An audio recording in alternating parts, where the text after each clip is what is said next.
Hi. It's a little windy today. There's some traffic noise in the background, but at least we're outside. So there's that. It's 73 degrees. It's Sunday, and we are at Campus Woods, just north of the interstate near the Emporia State University campus. I want to talk about this week's reading, and it's a bit unusual. It's a selection from City of the Saints by Richard F. Burton, and Burton was an English explorer and adventurer, best known for being the discoverer of the source of the Nile, along with John Speaks. And one of the things that Burton did well is travel writing. And it's not in the conventional sense of travel writing in terms of any type of boosterism or these are the places you should go. We've already talked about how most people didn't get very far from home in the 19th century. Well, Burton was the exception. Burton went all over the globe. In addition to his adventures in Africa, he started out his military career in India. He came to North America, wrote City of the Saints, and ended his career as a diplomat in South America. So, very long career. Burton was one of these larger-than-life characters, and the reason that I'm including him in this selection, in our readings, is because he gives a unique take on pre-Civil War Kansas that there is no other source that I know of that gives an accurate picture of what things were like on the ground in Kansas on the eve of the Civil War. And Burton was a professional observer. He was a military man. He was trained in observation, and he took meticulous notes for City of the Saints. There's everything that a scholar could want in City of the Saints. He gives his itinerary in the back of it. He gives there's at least 5 appendices that I recall. He gives footnotes. He's very exact in his descriptions. So this is one of the things that makes Burton different. And Burton is one of these, if you're interested in the history of Kansas and the history of a place, Burton is one of the best examples of finding a little used resource. Burton is one. There's another, Wiley Britton, his 2-volume account of the War on the Border. Excellent stuff. But Burton is particularly good. And what Burton's goal was in writing City of the Saints is that he was on a trip to Salt Lake City to visit Brigham Young. One of the things that Burton did was explore other cultures and particularly other religions. And he was fascinated by the Mormons. And he was ostensibly going to Salt Lake City to meet Brigham Young and write about the Mormon lifestyle, particularly about polygamy. So that was his stated goal, and he crossed through the northeastern corner of Kansas along some stage stops that were along the Pony Express. The Pony Express only ran for about 18 months, so his descriptions of these Pony Express stations are very good. But what his real mission probably was, is that he was scouting Union and Confederate defenses on the eve of the Civil War to report to the British government. Burton was a spy, and he did a lot of espionage. As a matter of fact, he was the inspiration for a lot of fictional characters in espionage. Burton was the Victorian James Bond. He was the number 1 or 2 ranked swordsman in Europe. He fought with a sword in one hand and a cap and ball revolver in the other. He got a spear through his cheeks while on his adventure to find the source of the Nile. He had many wounds. He survived them all and lived to died a natural death in old age after being a diplomat. But he was probably on a spy mission to the American states. And as part of this, he went on to Salt Lake City and wrote about the Mormons. Now, lucky for us, his notes on his travels through the corner of Kansas are extremely good. And what strikes me about them is not just that they are detailed, but they are an unflinching portrait of the people he found along these stage stations. These stage stations where you would change teams for the coach, get a meal, maybe have a little bit of sleep. He describes the food. It's not the kind of food I would want to eat. He describes the people he finds along the way, including the widow who owns one of the stage stations who is probably dying of disease. He describes the daughters dressed in these diaphanous, colorless, not diaphanous, but rather colorless dresses, quite depressing and quite different than we think of in terms of what the Kansas frontier may have looked like.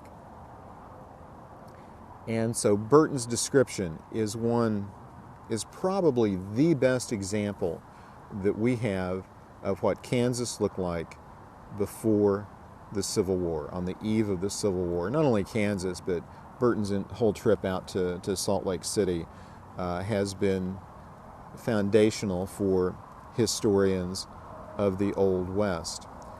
Burton has a keen eye. He is a little difficult to read for modern readers. He makes many classical allusions. Some of the words, some of the references you may have to look up, but I think the effort is worth it. And we begin in the middle of a chapter where he reaches one station in Kansas, and then we leave it before, or leave it when he makes it to Rock Springs, which is a station along the Pony Express in Nebraska. Pretty famous stage station. This was a station where Wild Bill Hickok probably was at the same time that Burton was there. And of course, Hickok had no reputation yet, so there's no reason that Burton should have known of him at that time. Hickok did not become famous until the shootout in 1865 on the Springfield, Missouri Square, that shootout with Dave Tutt. Burton did not get into any fights. There were no duels along the way, no sword play, no gun play that we know of. But he does give some advice for travelers going west at that time. And his advice is this: bring some laudanum, an opium derivative, for those long stretches in the coach, and also bring a brace of the best cap and ball revolvers that you can find, because things are so wild and woolly that you're probably going to need them. I've used Burton in my research on pre-Civil War Kansas, and it's great stuff. As is the wily Britain. I think I said Wiley Burton before. It's Wiley Britain, 2-volume, his experience of Kansas on the border. So I'm adding this so we can even out a little bit our readings of the history of Kansas, and we have a view of Kansas from someone who is not involved in the pro-slavery or anti-slavery fight on the eve of Kansas. Burton is very aware of this. He talks about bleeding Kansas in his chapter, and he says Kansas still bleeds. There are several biographies. If you're interested in Burton, there are a number of biographies that I can recommend. The Devil Drives is one. There are others. There's a novel about Burton and Speakes and the quest to find the source of the Nile, Lake Victoria. And it was written by William Harrison, who taught creative writing down at Fayetteville, Arkansas. And it's an amazing novel. Doesn't have anything to do with Kansas. I recommend that as well. I do want to touch on the feedback I'm getting from your responses, and they're good. As I said previously, it's okay. You can make them as formal or as informal as you like. Conversational is just fine for these. And it was interesting that for Sarah Smarsh's Heartland, that while many of you understood what she was talking about, or not understood, but was sympathetic to what she was talking about, she failed to grab you as a narrator. She failed to convince you that she was a credible narrator. And instead you were suspicious of the device of using the unborn child, addressing August, the unborn child. And your response is pretty much what I've discovered with other Kansans reading Heartland. That they have, while they like the book, they have this issue with the narrative device of the unborn child, that probably it would have been a better book without it. And it really gets into how credible are narrators and can we really trust them. And this is something, well, I'm not doubting that she had these thoughts and emotions and may have thought a lot about this. It does not quite work in the book. This contrast to George Fraser. Everyone seemed to like George Fraser. George's personality does certainly come through in his writing, and he writes as he thinks, and he's a pretty engaging personality. So everyone did believe that George Fraser was a credible narrator, which is a testament to the power of his writing. So these responses are interesting. I'm looking forward to reading your sketches of your own pieces of ground, your own pieces of Kansas. I'm really interested in that. And I'm interested in the book reviews as well. There's sirens going off in the background. You can tell we're not too far from the interstate. May have been a poor choice to do the video today, but I just wanted to be outside. I'm so happy that spring is finally here. And frankly, it's easier for me looking at a camera lens than it is looking into the computer screen. I have not mastered that bit of technology yet, so I like looking into the camera more than looking into the little dot of the camera on the computer screen. For the book reviews, you have all the information you need in terms of examples, in terms of the assignment. I do need to know which book it is that you're going to review, so I need to approve that. So get that to me if you have not. I've heard from some of you. I've already approved a couple of choices, but if you have not yet told me which book you're going to review, need to do that pretty quick. The due date on this is March 22nd. That will be coming up pretty quick, so we need to get started on that. And as I said, you might have time to interlibrary loan the book. If not, you can buy it from Amazon. I've tried to keep the expense down for this course and trying to find either works that were in the public domain or things that were short enough that we would not be violating fair use in this. Because we're talking about quite a number of quite a range of works here. So this is why I've done that. Now, one of the things that differs with City of the Saints than the other things that we've read is it's not the first chapter. This is a chapter out of the first third or so. So we're pulling these pages out of the middle of it. If you're interested in the entire text of City of the Saints, you can find it on Project Gutenberg. The whole thing is there, and that is where I believe I pulled the PDF that I'm sharing with you. Pretty sure it is. So there's that. So don't delay on the book review. Let me know which book you've chosen, and I'll tell you whether I think it's an appropriate choice or not.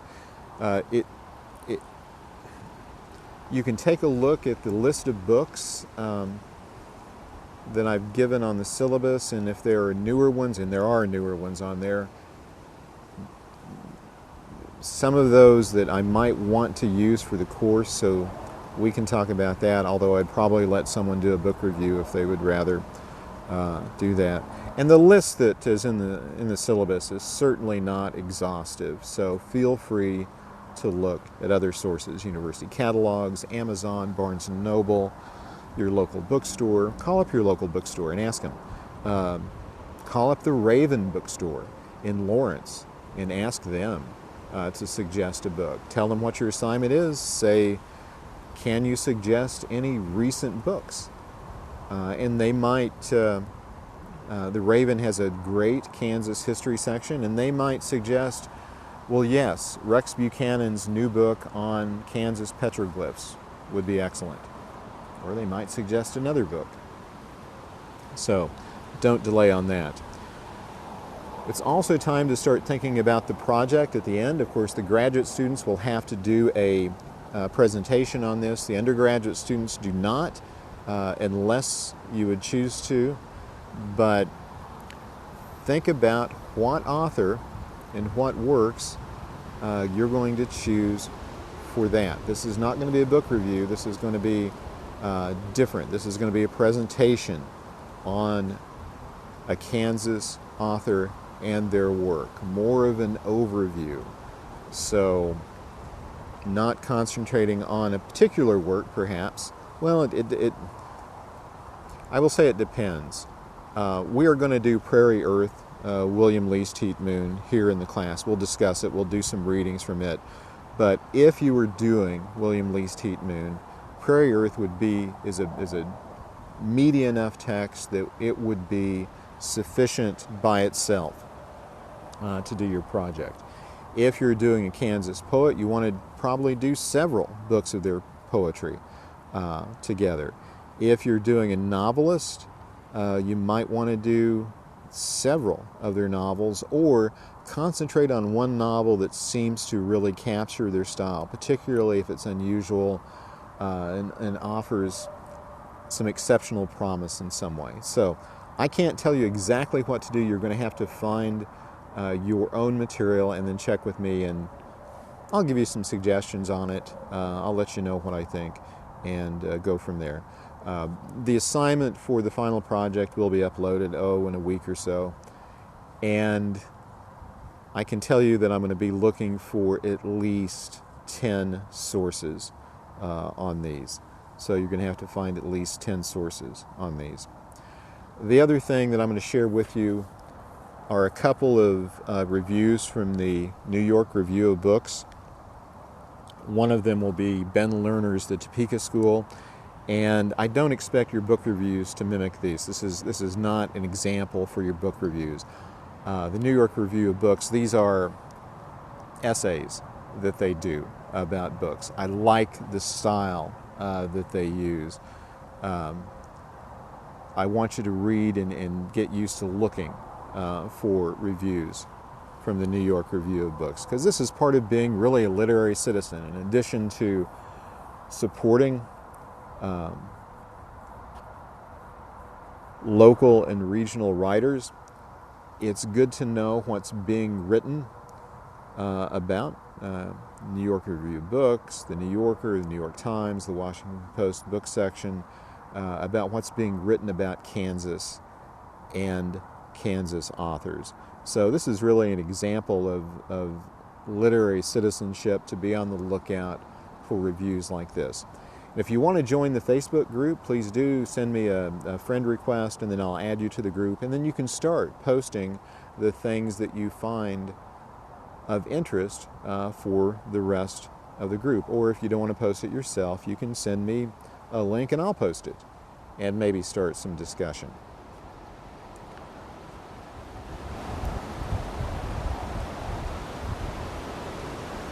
There's more to being a good literary citizen than just supporting your local bookstores and going to local events and authors.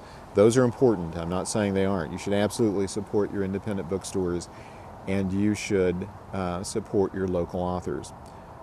But it's also seeking out those things that you might not encounter otherwise. It's finding new sources for material, finding new sources for reviews and other information.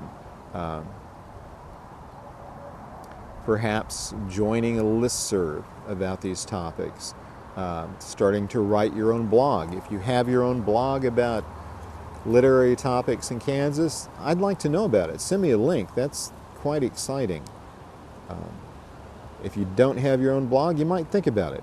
If you want to make your career, in part as a Kansas author, your digital footprint is going to be very important. Think about your platform. So now is the time to start getting those things together. Having a blog, having a Facebook page, identifying what your platform is.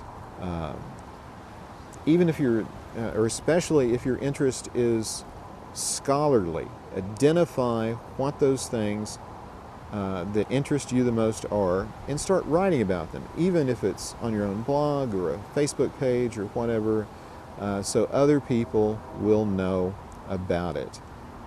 And if you can identify an area for your scholarship or your writing, that's good. It might be your hometown. It might be a personality from Kansas. One of my interests has been Albert Bigelow Paine, who lived in Fort Scott in the 1890s and went on, left Kansas. Actually, he fled Kansas and went on to become Mark Twain's literary executor at the end of Twain's life in New York, and also a confidant. But the story of Albert Bigelow Paine in Kansas, I think, is a fascinating one because he left behind what is really a literary mystery story. And I will give you a presentation on that as an example of the kind of presentation that I do at conferences, etc. I have one that I've done several times and presented at the Mark Twain Quadrennial Conference at Elmira, New York. And so I hope you will find that interesting. It's a PowerPoint presentation and I will read over it. I also have another PowerPoint presentation about my book, Elevations, which I will present to you in a week not too distant from now. This has been an interesting experiment in doing a class. My first asynchronous class, and I'm sure you can all give me notes on how I could do this better. I much prefer being face-to-face in the classroom, but thank you for bearing with me with the technology and my own limitations on this. I am hopeful we are at the beginning of the end of the pandemic and we can return to something that resembles normal. And I know I talk about the pandemic a lot. If you are a writer, writing about the Kansas experience now, I'm not sure that you could ignore the pandemic, or that you should ignore the pandemic. For some of us, it's given us more time to write and more time to think, but the pandemic will stay with us for a long time. My parents grew up during the Depression, and they never left the Depression. I grew up in the 60s and 70s, and it was like I was growing up in the Depression too, because that was their mindset, that resources were scarce. Money was, even when money wasn't, they had the philosophy that money was scarce, although money was scarce plenty of times. So this will be the challenge for a new generation of Kansans of how do you deal with the pandemic year. How do you deal with the pandemic year that was also the year of civil unrest, that was also the year of political craziness? What a year. What a year to be young. Or not to be young. So I know it's influenced my writing as well. It will be interesting in what forms it actually takes in my own writing. I urge you to keep journals, use that as a source of inspiration and also as a way to memorialize what it is that you are feeling and thinking now. I've already shared with you how I keep a journal and a reading list. That all has been very important. I urge you to keep that up. I know you are probably crazy busy with the press of courses online and otherwise, but do make time for your own work because that's important. All right, that's all I have for today. By the time this video is uploaded, the pages from City of the Saints should be uploaded as well. And I wish you a very good week. And as we get closer and closer to spring, keep your spirits up. All right, bye.